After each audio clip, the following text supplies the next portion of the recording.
Hello and welcome to day 20 of the 31-day mobility challenge.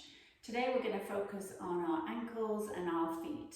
So the first thing we're going to do is we're going to grab a ball and we're going to roll the sole of our foot. So you'll come to balance with your foot on the ball. So if you feel that balance is a challenge for you, you could just bring something like be next to a counter or something, or have something that you could just lightly hold on to. Or if you want to challenge your balance, you can go ahead and do it without holding on to anything. So we will start by rolling the arch of the foot. So on that inside line of the foot. And again, see whether the tennis ball is strong enough for you. If not, you could switch out for a lacrosse ball if you want a little bit more feedback, and we want to get that 5 out of 10. So then I'm going to move into the center of the foot now. Breathing, balancing. So this supporting leg, make sure it's nice and active, that you're not letting that hip drop out to the side. And now to the outside edge of the foot, rolling up and down. You could do some side to side movements in that mid part of the foot. And then we're going to go to the ball of the foot.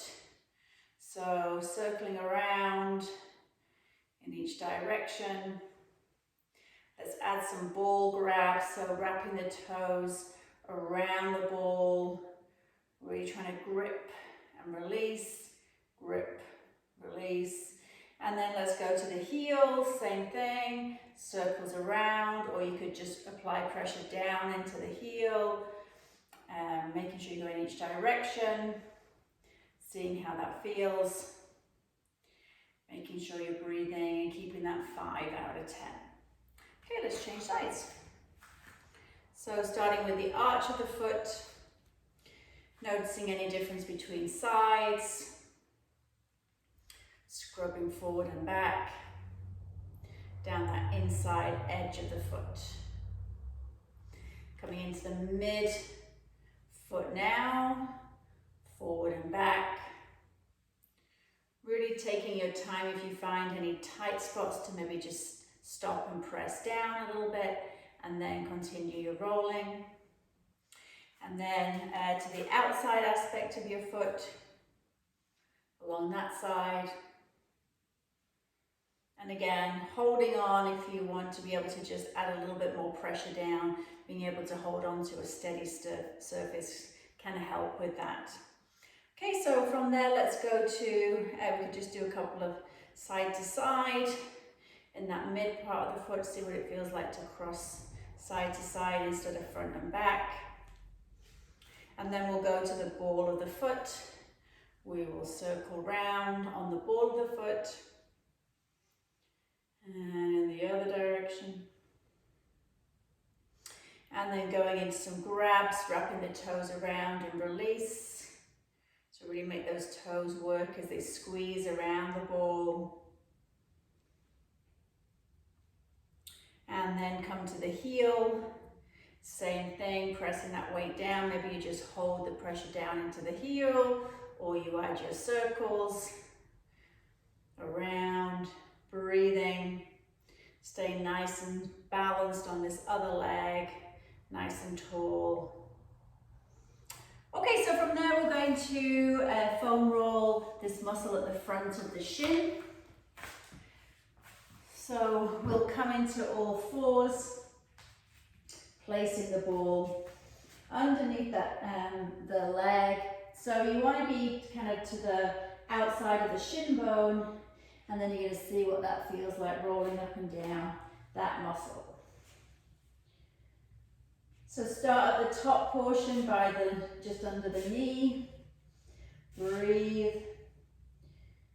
Seeing what it feels like to do different motions.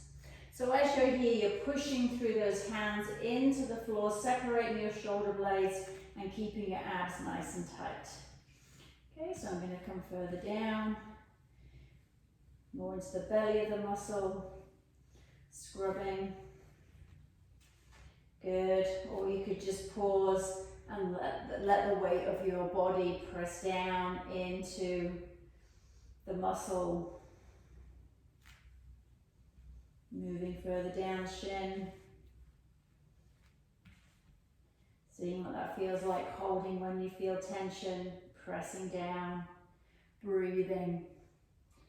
Core nice and tight, nice flat back, neck is nice and long. And then last little bit down at the very bottom, just above the ankle. See what it feels like there. So maybe adding some side to side scrubbing. So whatever motion feels good for you. And breathe. And we'll change sides. So top portion first, to the outside of the shin bone. And again, noticing difference between sides.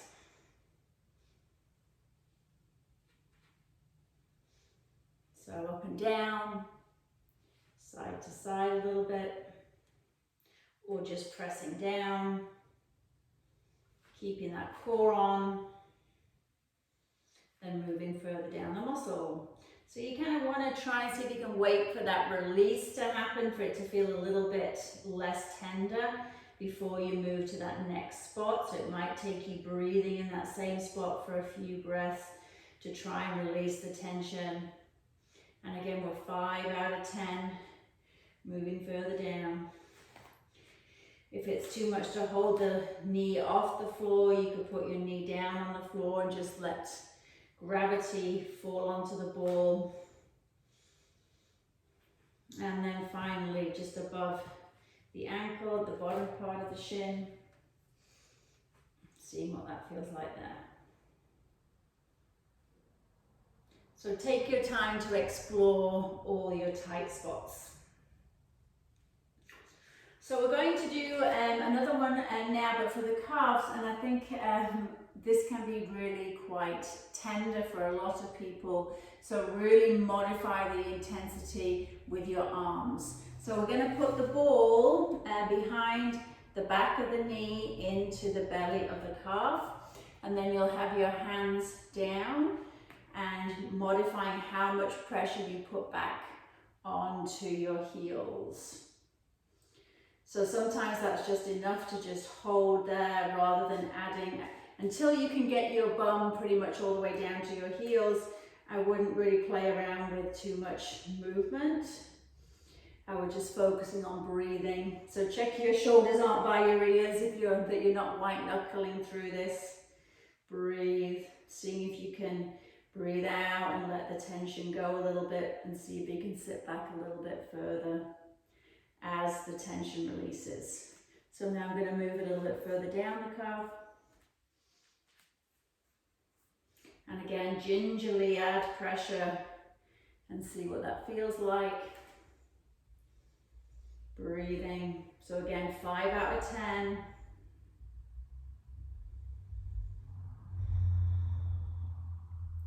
Shoulders relaxed. Good. And then we'll change sides. So ball behind the knee to start. Okay, and don't assume it's going to be the same on each side. So I'm going to gingerly sit back and see where I am on this leg today.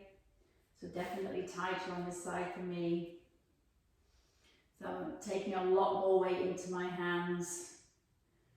That feels very tender on that side for me. So I'm going to take my time, I'm going to take the pressure from the leg by really taking the pressure onto my arms. And seeing if I can breathe into the muscle and breathe out and let go. So a big difference on sides for me here. Good. And then let's move down the muscle, see how that feels. So a little bit less tender here, more in the belly of the muscle than up by the knee, but still significantly more intense than the other side. Breathing. Trying to breathe into the muscle, and as you breathe out, let it go. So this one definitely is on my list of I need to do this one more, especially on this right side, and spend a little bit more time on this right side. Especially the upper portion for me. So those are some of the things you might want to make note of. And we'll rest it there. Okay, so let's go into some stretches. We're actually going to use a band to do some traction. So traction would be trying to lengthen out the joint, so trying to pull the joint a little bit apart using a band so we have more space in that joint. Because sometimes at the front of our ankle here we can get quite compressed. So if we put a band around the ankle, it helps to open up that joint if we go into the stretch. So if you don't have a band, then I'll show you just a stretch without the band as a modification. So I'm going to put the band around where my foot meets my leg, so right over the ankle joint. And then I'm going to step forward until I've got quite a good tension on that band, and then I'm going to go into what you would recognize as a regular calf stretch. And I'm going to allow the band to do all the work of pressing my heel down and pulling my leg, my ankle backwards at the same time as I'm leaning forwards. So we're really trying to open up the front of that ankle joint. And you want to breathe. And you might notice, okay, after like 10-15 seconds, it releases a little bit the stretch. So maybe I can scooch my foot a little bit further forward. So you can either stay here, I'll show you the non-banded version. You would be against the wall, pressing your hands at chest height, making sure your back foot, same in the other position, that your back foot is straight on. I see a lot of times people have their foot turned out to the side. So you want to be looking at your feet like they're on train tracks, and again, not too narrow together. And then when you're against the wall, you're going to push backwards, so you're going to push your heel into the floor behind you. Making sure that you're looking forward. So once you know your feet are in the right position, then look forward and pressing back through that heel. So let's try the other side. We'll do both versions. So taking the band around that ankle joint, scooching out as far forward as you can. You want to just check that your leg is in line with where your band is anchored to, and that both feet again are pointing forward. And then you start your forward lean and push that back heel into the floor. And you're breathing, and you're really thinking about actively pushing that heel backwards as you lean forward, and feeling any differences in size. So as I expected, my other side, where the calf was tender on those ball releases, that was my tightest side when I was stretching it with the band. So either stay in the band if you have the band, or you're against the wall, pushing that heel back into the floor. And it's not a bad thing if you have the band to do it banded and then come against the wall, or vice versa. So if you want to add an extra stretch, you could do both versions. Breathing, checking the angle of that back foot hasn't turned. So here we're stretching out through the calf. We're going to now stretch down through the soleus, which is down lower, like near the back of your ankle. So we'll do a banded version first. You might want something to put your knee on if you have tender knees. So from there, you're going to walk that foot forward, and then you're going to take your back knee down to the floor. And then from there, you're just going to allow yourself to push your knees forward over your toes, and you should now feel the stretch here lower in the bottom of the leg, at the back of the leg. So chest is up, shoulders are down, and you're pressing that knee forward, allowing that band to pull you back as you resist and push forward. And you breathe. So if you didn't have a band, all simply you would do is this stretch, but using your hands to press down onto the knee to give you extra little pressure, but you could do exactly the same stretch without the band.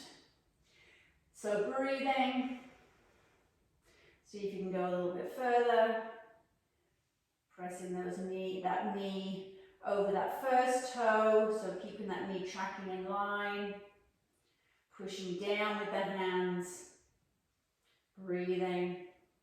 And again, you want to spend about a minute on each side in all of these stretches. So let's see what it feels like on the inside.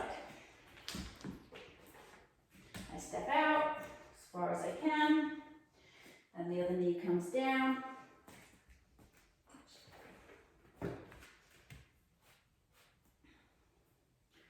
And then from there, I make sure that my knee is tracking over my first toe. I'm pushing down and lunging forward. Chest is proud. Sinking into the stretch. Keeping that heel on the floor though, making sure this heel doesn't lift up. Good. So again, ankle mobility will affect your ability to squat. So if you have tight ankles, your squat depth will be affected. So it'd be really interesting to see if you did this ankle warm-up and do some squats. So do some squats before the warm-up, do this warm-up and then perform your squats again, even body weight squats, and see if you feel a difference in how deep you can go in your squat. I'm going to move this band up to hip height now, and we're going to do a banded hamstring traction. So what I'm going to do is put one leg into the band, and I'm going to bring it up to just where my top of my leg is. This leg is going to go back. Sorry, this leg is going to come forward, and you're going to push your hip back. So you're getting a stretch in that front leg. So if you don't have the band, you could still just do the standing hamstring stretch. But what I like about adding the band is that it's really pulling me back, opening up this hip joint as I lean forward. I'm trying to keep my back nice and flat and my chest proud rather than rounding my back down. I'm breathing. I'm letting that band pull me back towards the rig. Making sure I'm pulling my kneecap up my leg to protect my knee. I'm not pushing my knee back. My hands are either on my thigh or down on my shin if you have that range of motion. Again, if it feels tippy, you could have something that you're holding for balance, so you can kind of take balance out of the equation and just focusing on the stretch. And we'll change sides. So leg comes in the band, all the way up to hip height.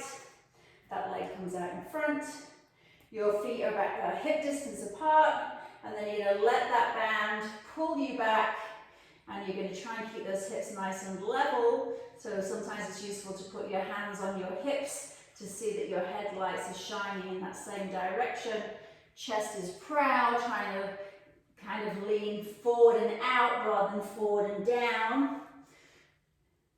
And pressing that bum back into the direction that the band is pulling you. Or if you don't have the band, just really pressing your bum back actively. Chest stays proud. Few more breaths here.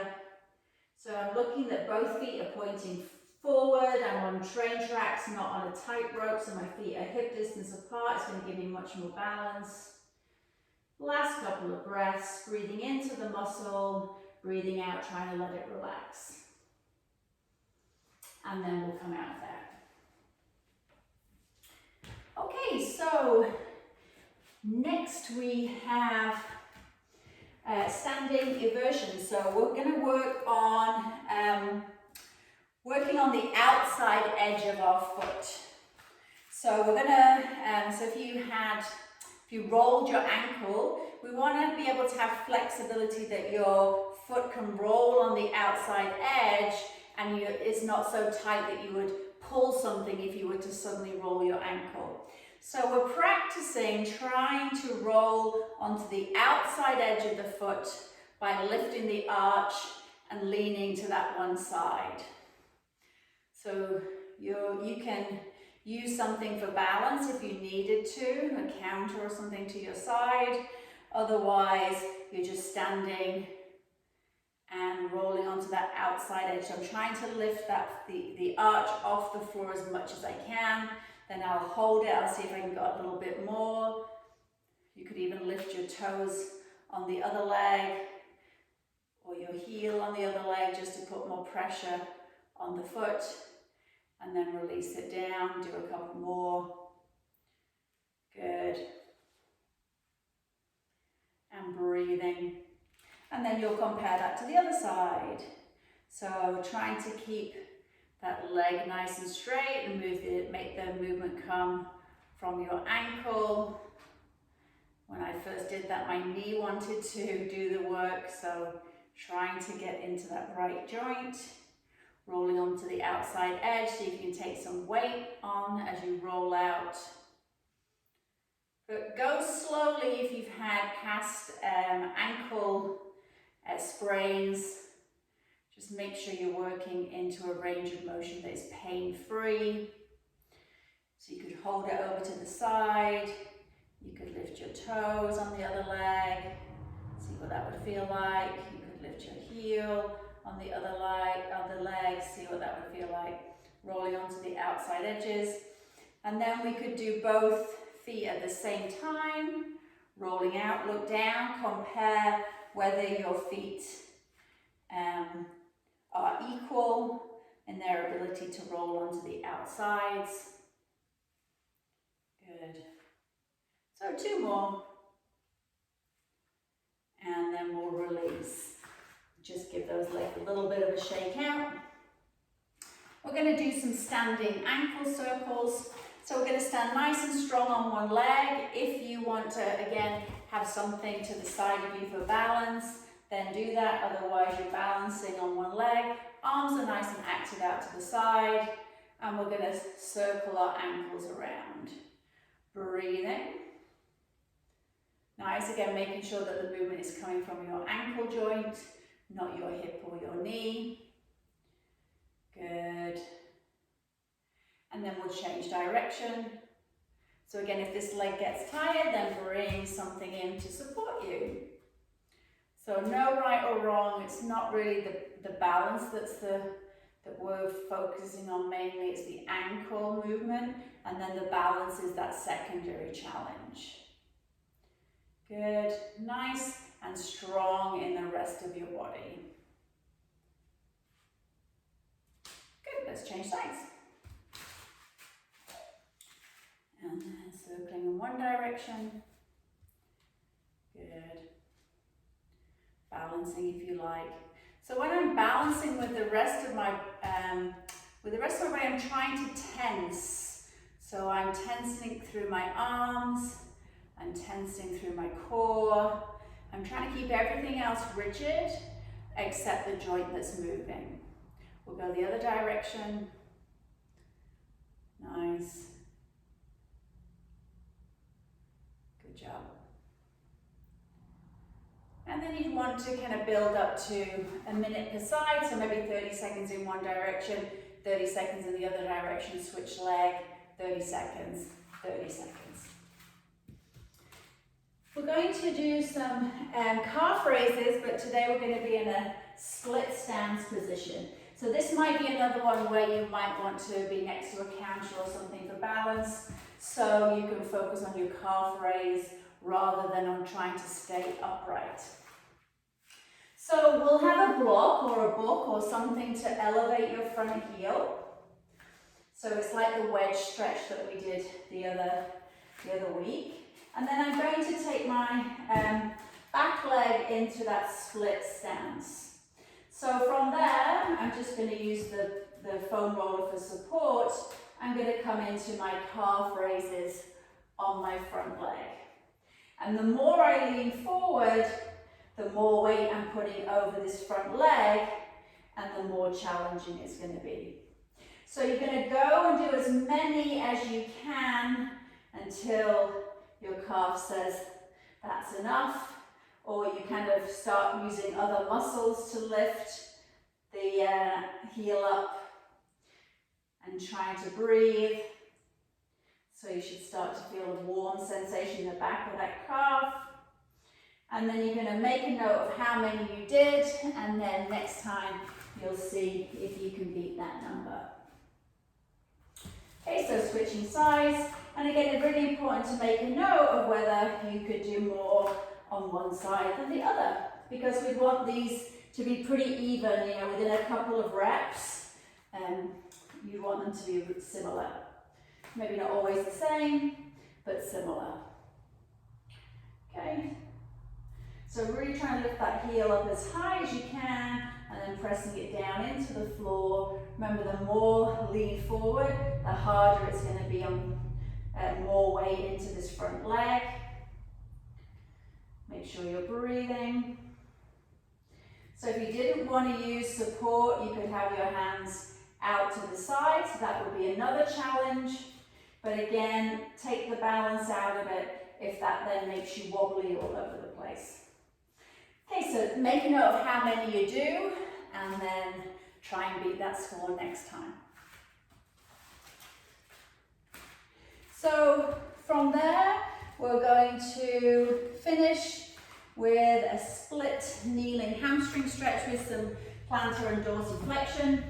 So I find that it's more comfortable if you're limited in your hamstring flexibility to use some blocks for support. So you'll be in kneeling, and then you'll take one leg out in front into that hamstring stretch. So I could have the blocks here, I could have the blocks here, you could have your hands on the floor. So whatever allows you to have good posture, so you're not rounding your back over, and that you can really think about the stretching through the hamstrings and modify it to be a 5 out of 10. So think about pressing your bum back towards the back of the room. And now we're going to add a point of the toe down to the floor, and then flexing the foot. Point down, touch the toes to the floor, pull the toes in. So we're just going to keep going through those two end ranges. And for today, we'll do 10 reps. 6. Good. Shoulders are down, so you're not hunching the shoulders up by the ears. Chest is proud. As you pull the toes in, stick your hips back a little bit more. Good. And then we're going to hold it toes down for 10, 9, feel the stretch at the top of the foot, 8, 7, 6, 5, 4, 3, 2, and then pulled in for 10, 9, stick your bum back, 8, 7, 6, 5, 4, 3, 2, and let's change sides. So legs comes out in front, your hip distance apart. You're trying to get your chest out and proud through your arms, and you just get into your hamstring stretch first. So you might feel that you're all leaning onto that bent leg side. So try to sit down into your straight leg side as well. So you'll do a few breaths here, pushing the bum back, making sure that you are a 5 out of 10, and then you add the foot flat down, and pull the toes in. Foot all the way down, pull in. Good. Trying to keep equal weight on both legs. So we'll go for another 10 reps. And pull, good. 3 more. Good, lengthening through the back of the leg, really pulling the toes in, really pushing them down, and then we're going to hold the foot down and really press the foot into the floor now. So feel the stretch of the front of the ankle, maybe in your foot. 10, 9, 8, 7, 6, 5, 4, 3, 2. Pull the toes in now for 10, 9, 8. Stick that bum back. Weight equal on sides. 7, 6, 5, 4, 3, 2, 1. And release. So that's everything we have for today. Thank you for joining me, and we'll see you again tomorrow. Take care.